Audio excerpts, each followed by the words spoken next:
But Brandon, let's move on into our final topic. And what we're looking at here, I told you about 2 or 3 weeks ago that we were going to start to do these. Like, we did these on the fast break between like Lonzo and Markelle Fultz.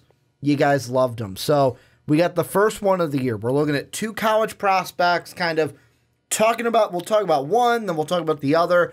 Then we'll kind of decide if we had to pick one over the other, and that's what we were doing. Which one would we take in the NBA draft? And we're looking at DeAndre Ayton from Arizona, and we're going to call him the bag man here on the podcast, Marvin Bagley. And we're basically going to look at both and then decide who would we take. Interesting thing coming in is on our first big board we did a while ago, I had Ayton number 1, Bagley 5. You had Bagley number 1, Ayton number 2. So kind of some interesting information coming into this. But the first one we'll start with is DeAndre Ayton, who mock draft for the fast break. Everyone but Dave, Sean, and I had him at number 1. I had him number 1 on our big board. Dave had him, I think, 3 on his mock draft. I'll have to double check that. Doncic at number 2? Doncic was number 1. Oh. Doncic. Dave really likes Doncic. Not Doncic. Doncic. He really likes Luka. Luka's his favorite player in the entire draft. But he likes that EuroLeague. We're looking at Ayton. What are your first thoughts, just generally, of DeAndre Ayton coming into today? He towers over everybody. Done. He don't need to say anything more. He does. I mean, when you look at him, and you and I have looked at multiple games of just him. Yep.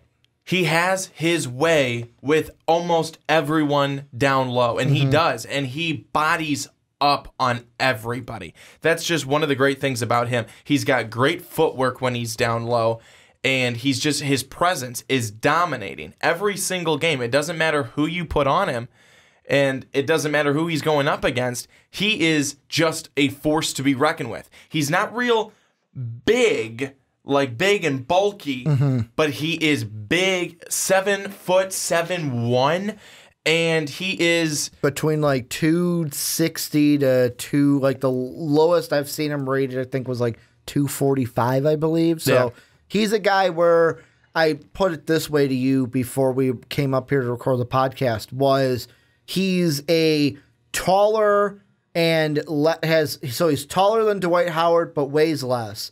Or you can look at him as a taller with more weight Draymond Green. Yeah. Like, that's what it looks at when you look at the weight and the height for DeAndre Ayton. And he's a guy, for me, when I look at him, once he has the ball down low, you're not stopping him. He's going to score. He's going to put it up. He's great around the rim. He finishes well. One thing that I was looking at, when I look at him, it's how good can his jump shot be? That's one thing that I look at him and I think, okay, how is this going to transition when we go to the NBA where more guys are just like him? How is that jump shot going to be? How is that going to separate him from everybody else? And that's when, and I know we're looking at Ayton first, that's where I would look more at Marvin Bagley and say Marvin Bagley. I think that when it comes to a jump shot and a deeper shot, I think that the edge goes to Bagley. I think that when we're looking right around the rim within 5-10 feet, I would give the edge to Ayton. After really looking at both films and looking at games and how these guys have played, Ayton seems to be the beast down low in the paint, where Bagley, I think, is more productive. I mean, he's good. He's also very good down low, of course. But he is more productive than Ayton when you start to get 20 feet out and things like that. So that's going to be that would be my biggest thing. But he's great as a rebounder. He's great as a blocker, and he finishes almost every time underneath the hoop. The thing I look at with DeAndre Ayton, the best way that I can put it when it comes to him being a center, is think about it as he's a mold of clay that you can mold into whatever you want. Like, he's got the physical tools to be an offensive threat as a center. He's got it. Like, there are times with his jumper, like anything outside of 3 ball range right now, I'm like, don't take that shot. But like, I look at his jumper and I'm like, it's there. However, I see of it as kind of like a Joel Embiid kind of situation where coming out of college, Joel Embiid wasn't a jump shooter. But now, after having the year off that he had first year, worked on his shot, now Joel Embiid shoots up from 3 and nails them. So, I mean, and I know he's not a Steph Curry level, but that's what I could see from DeAndre Ayton of around the basket, it's going in. He's got the physical tools for offense. The jump shot's there. You just need to work on it with him. Two things that I don't like about, and defensively too, is he's got the defensive ability. However, we don't see it all the time in college because of one of my biggest weaknesses right now for DeAndre Ayton. And I mean, you can I attribute this a little bit to also why Arizona's having the season that they are, where you look at Arizona right now, they have 4 losses on the year, and 3 of them came in a row. Came to NC State, SMU, and Purdue. My biggest weakness for DeAndre Ayton is that I just feel like in some games, he just gets bored. He gets bored with the college competitiveness because of, like we said, because of his height, because of his size. Like, one of the games we looked at was the one from this past Saturday when he played Oregon. He towered over everybody. Like, I can't remember the center for Oregon. This is all he could do. Like, just put your arms up, don't jump, pray that he misses. That's all you could do with DeAndre Ayton. And I feel like at times because of that, he gets a little bored. Like, it's not challenging enough. Like, there's nothing keeping my interest. And that's why I look at that towards like, oh, maybe that's why they lost to SMU. They lost to Purdue. Because those were the teams that could challenge you. And early on, you're just bored because you were playing Northern Arizona, UMBC, and then CSU Bakersfield. Not the most challenging opponents to start your collegiate career against. So, like with DeAndre Ayton, it's exactly what you said. Force around the rim. I think the biggest thing is he's a mold of clay that you can, as a coach, mold into whatever you want. Do you want him to be getting you boards? Do you want him to be an offensive specialist? Or do you want to say, hey, I can work on his defensive game and make him better defensively so we have a rim stopper at the rim at the next level? Another thing that he does well, obviously with him being so tall and really towering over most people at the collegiate level, is he draws a ton of fouls. He draws a ton of fouls, which then sends him to the line, which he's, 72, 73% from the line. So he could be a bit better from as a free throw shooter. But again, you don't want to necessarily harp on that the most, because that's still not a terrible percentage, especially for a big. But he has a lot of really, really good tools. And I'm interested to see how that transitions to the NBA, where the guys are his height, his kind of build, or bigger than him. And is he still having that same success? Because, again, he is really tall. He is a slender, tall dude. And he's not as, I guess, built up here. He doesn't have the frame. It's that frame. That's a better word. The frame that you typically would see from a lot of NBA guys right now. Like if you put him up next to Dwight Howard, you're thinking, man, Dwight Howard's going to win that matchup every time, because Dwight Howard's a big dude. He's got a big frame. But at the same time, what Ayton is able to bring is he can also go up there and swat just about any ball away, because he's that 7'7" He's always going to be that force, that presence down low, which is always going to work out, most likely going to work out in his favor. I'm looking at it right now, and the guy that popped into my head was Draymond Green, because I'm trying to see if, like, in my head, I'm like, I remember him being a little, not skinnier, but not as built. Looking at 2 pictures, I am kind of wrong. He looks almost the exact same, just a little bit more tone on the muscles. But let's move into the next one. Let's move into Marvin Bagley. We can talk about him, then we can kind of compare these guys a little bit. What are your thoughts on Marvin Bagley coming into today? I like Marvin Bagley a lot, and I liked him when we did the big board. I put him, obviously, as you said, Ricky, at number 1, and I put him there because I think when you're looking at a big, I think he's an all-around. And when you say big, I mean, you can kind of interchange him from a 4 or a 5 with Bagley. He's one of those kind of all-around type of guys. He's very good down low. He's a great fighter down low. And at the same time, he can also come out and shoot the three. And then at the same time, he can be down low and be able to have good court vision and pass it off to a, let's say it's a Grayson Allen who then takes it from three. He's confident with the ball. He seems to be a confident dribbler. He's a guy who could actually bring the ball up the floor. I'm not saying that he's a point guard by any means, but when he has the ball, he's confident. He's very confident, and he can make some moves, and he's made a ton of moves. He is a big fan of the slamma jamma. Whereas we see a lot of things with Ayton, he'll do a little putback, little tip in, whereas I think Marvin Bagley's more comfortable just slamming it down with a jam. So Marvin Bagley, I really like him, whereas I would cringe with DeAndre Ayton taking a three. I'm not cringing with Marvin Bagley taking a three. I think he's more polished. Excuse me, I had to sneeze there. No, you're Go good. ahead. I think that Bagley is a little bit more polished than Ayton is in terms of an all-around type of player.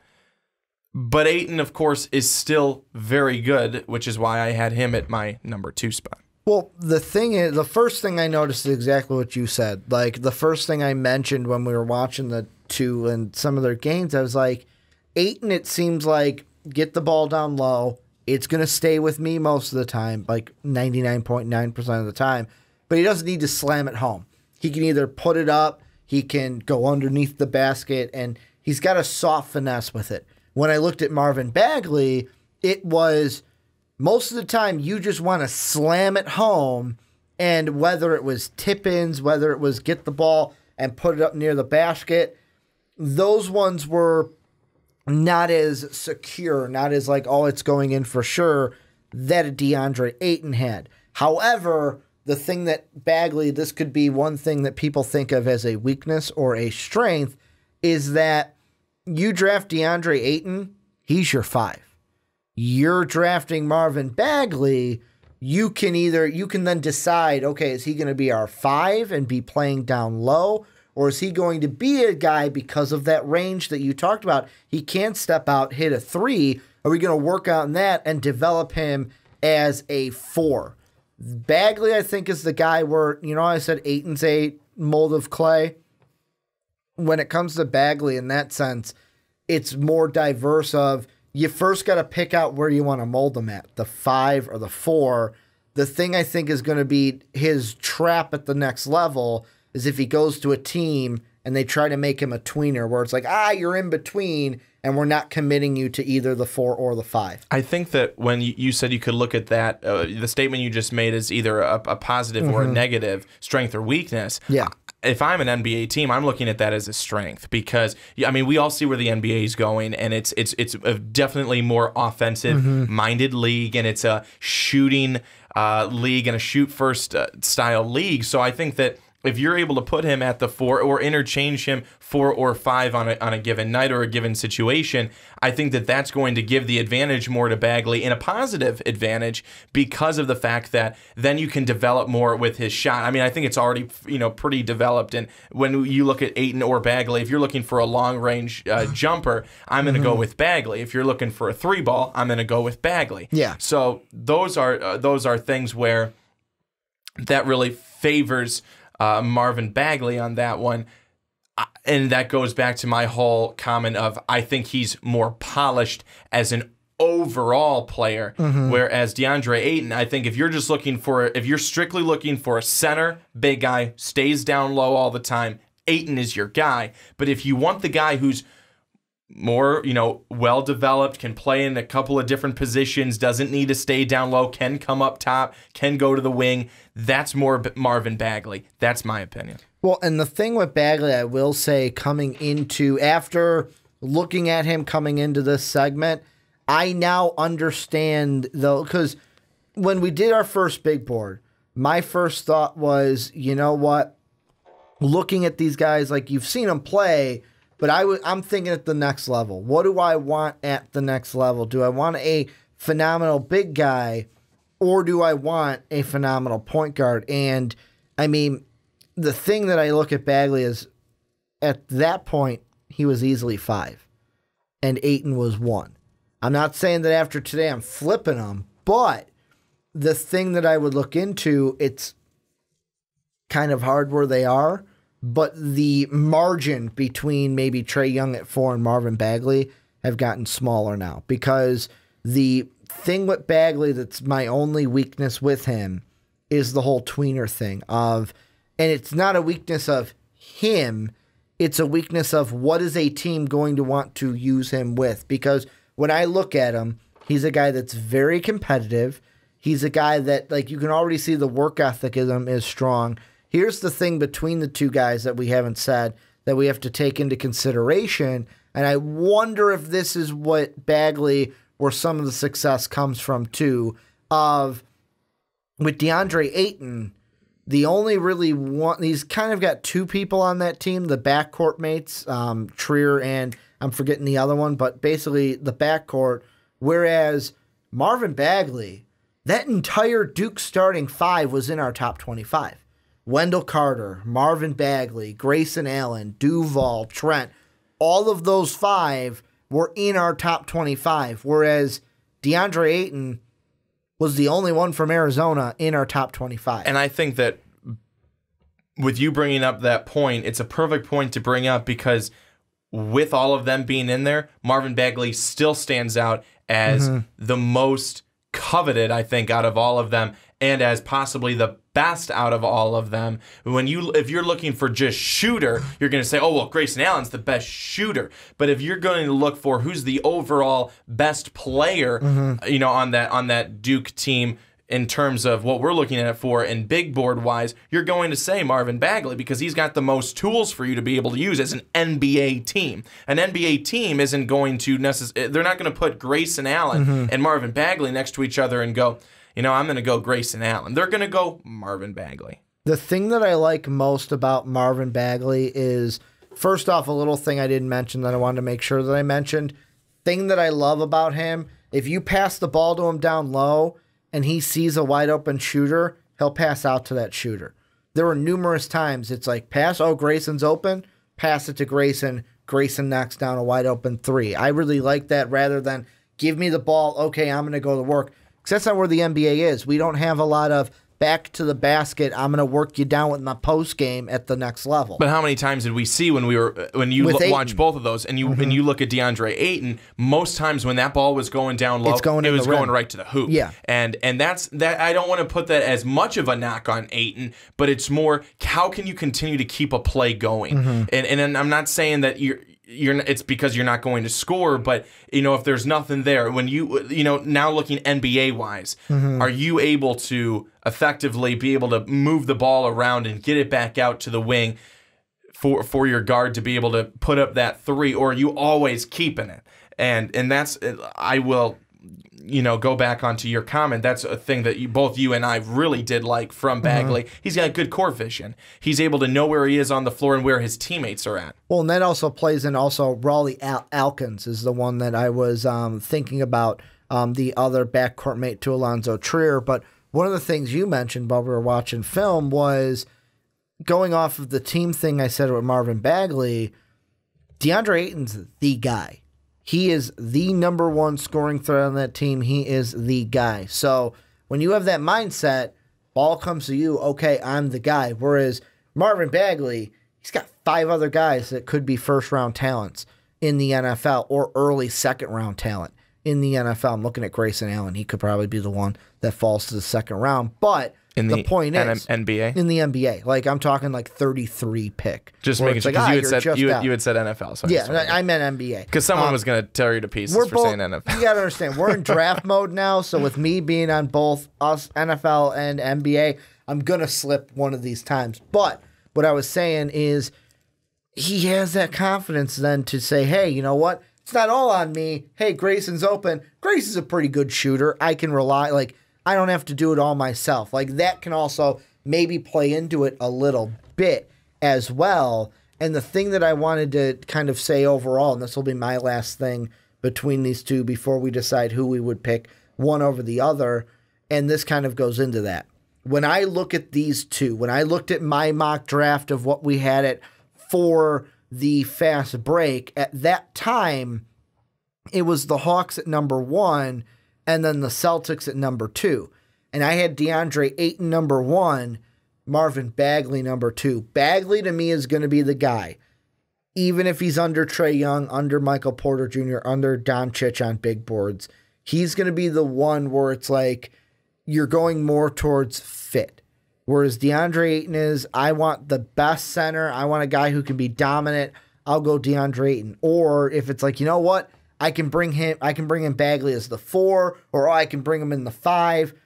He's going to be a one where it's like, okay, can he fit better? It's not necessarily going to be he's the best prospect. Here it is, even though he could be the best prospect in some guys' minds. So after our discussion here, I had Bagley at 1 on the big board. I had Ayton at 2 on the big board. I wouldn't change it. I would still hold Bagley at that number 1 spot, and I would still keep Ayton at the number 2 spot. There may be NBA teams, depending on where they're at, what the fit is that they need, that may switch those and say, we would rather have Ayton because this is the need that we have on our team. But I think most teams would be looking Bagley. He's the best overall. When you look at him compared to Ayton, he's the more polished one as a shooter, beyond just, down low and 5 to 10 feet away from the basket. Bagley's the guy who I think is already there in terms of a perimeter shooter, whereas Ayton still needs some development in that area if he's going to get there and be a solid guy there, which is why I still would hold Marvin Bagley at that number 1 spot. But DeAndre Ayton, there's a lot of really good things with him. He would still be at my number 2 spot at this point right now. I would, similarly to what you would say, if I was picking between the two, you said you're picking a center, who you going with? I'd go DeAndre Ayton because, I said mold of clay. Yeah, it's a mold of clay, but if I'm looking for the guy who can step in and be more NBA ready day one, I think that's DeAndre Ayton more so than Marvin Bagley. Marvin Bagley to me is all upside. Well, not all upside, mostly upside, to where it's like, you see the things that are there, and you're like, you can be you're really good right now, but you're playing it's kind of like Ayton too. You're a man playing amongst boys right now, and the thing with Duke that plays into that, they're a very well coached team. Not saying that Arizona isn't, but well coached team.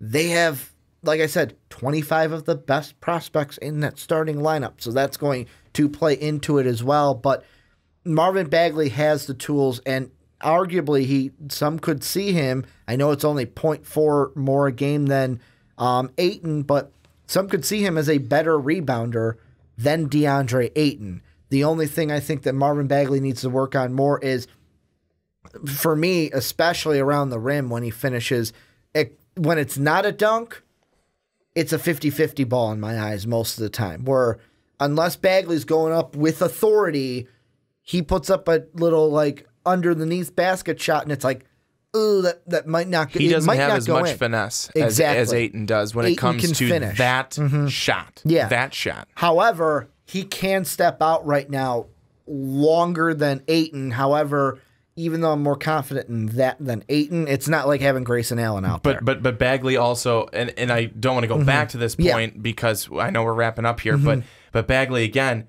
he can handle the basketball a little bit. I don't think I'd want to see DeAndre Ayton handling the basketball. That's the third part is, and this is a topic for another day, where the NBA is going. Guys like, and I'm not comparing him to him, I'm just saying guys like Giannis Antetokounmpo, where it's a point forward. Man, you're not very good at names, and you hit that one. I did. I've been practicing that one, but not saying he's the main ball handler, but he can handle the ball a little bit, kind of like the point forwards that we see in the NBA. But this is where we turn it on to you guys. Let us know what you guys think down below in the comment section.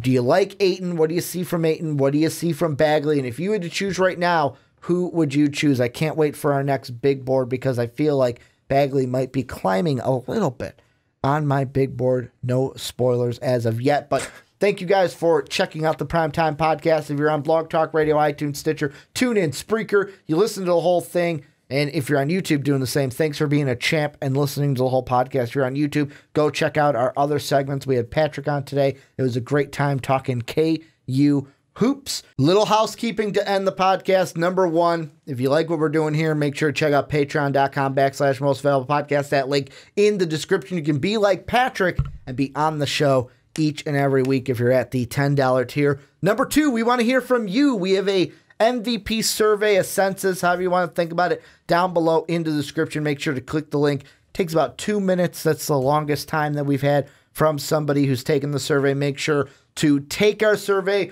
We only get better with the feedback from you guys who watch and digest our podcast on a weekly and daily basis. Also, if you're on iTunes, have an iTunes account, if you can go give the Primetime Podcast a 5-star rating, it would mean the world to us. Last but not least, we're having MVP t-shirts. We're selling them $22 a pop with that shipping included. All that information is down below in the description as well. I want to thank you guys if you're on YouTube watching. Thank you guys for checking us out today. If you're on Blog Talk Radio, iTunes, Stitcher, Spreaker, TuneIn Radio, you're on YouTube listening to the whole podcast. Thank you guys for watching and listening. And as always, have a good day, everybody.